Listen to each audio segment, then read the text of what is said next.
రాత్రి ఒక అనూహ్య పరిణామం జరిగింది.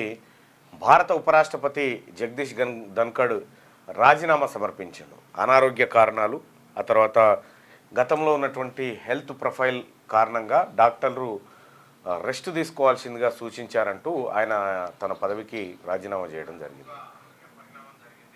అయితే ఇది భారత రాజకీయాల్లో ఒక కుదుపులాగా కనిపిస్తూ ఉంది. అసలు సడన్గా పార్లమెంటు వర్షాకాల సమావేశాలు ప్రారంభమైన మొదటి రోజునే అలాంటి నిర్ణయం ఎందుకు తీసుకున్నారు? ఇటీవల కాలంలో జగదీష్ ధన్ఖడ్ గారి మనసును వచ్చే కార్యక్రమాలు ఏమైనా జరిగినాయా? అసలు ఎందుకు తను ఈ నిర్ణయం తీసుకున్ననేటువంటి చర్చోపచర్చలు సోషల్ మీడియాలో జరుగుతూ ఉన్నాయి, టీవీ డిబేట్లలో కూడా జరుగుతూ ఉన్నాయి. సో వాస్తవానికి లేట్ నైట్లో జరిగింది ఇది. అయినప్పటికీ కూడా గతంలో మార్చి నెలలో ఆయనకి కొద్దిగా స్టంట్కు సంబంధించినటువంటి ఒక శస్త్రచికిత్స జరిగినట్టుగా తెలుస్తూ ఉంది, గుండెకు సంబంధించి. నిజంగా అది ఆరోగ్యపరమైనటువంటి కారణాల వల్లైనా లేదంటే ఇంకేదైనా ఒత్తిడి కారణంగా ఆయన రాజీనామా చేసిండా అనేది చర్చ జరుగుతూ ఉంది.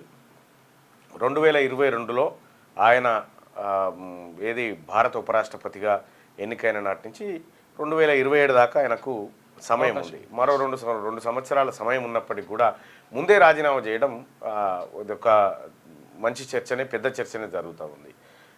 మీ పిల్లలు ఐఐటి, ఎంసెట్ లాంటి కాంపిటేటివ్ ఎగ్జామ్స్కి ప్రిపేర్ అవుతున్నారా?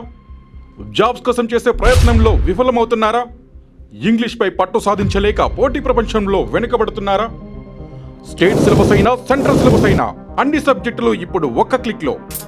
షేక్ స్పైకర్ ఇప్పటి వరకు ఎవరు తయారు చేయలేని విధంగా రూపొందించబడిన సరికొత్త యాప్. ఇప్పుడే షేక్ స్పైకర్ యాప్ని ప్లేస్టోర్ నుండి డౌన్లోడ్ చేసుకోండి. కేవలం 1000 రూపాయలకే 7 ఏళ్ల పాటు సబ్స్క్రిప్షన్ పొందండి.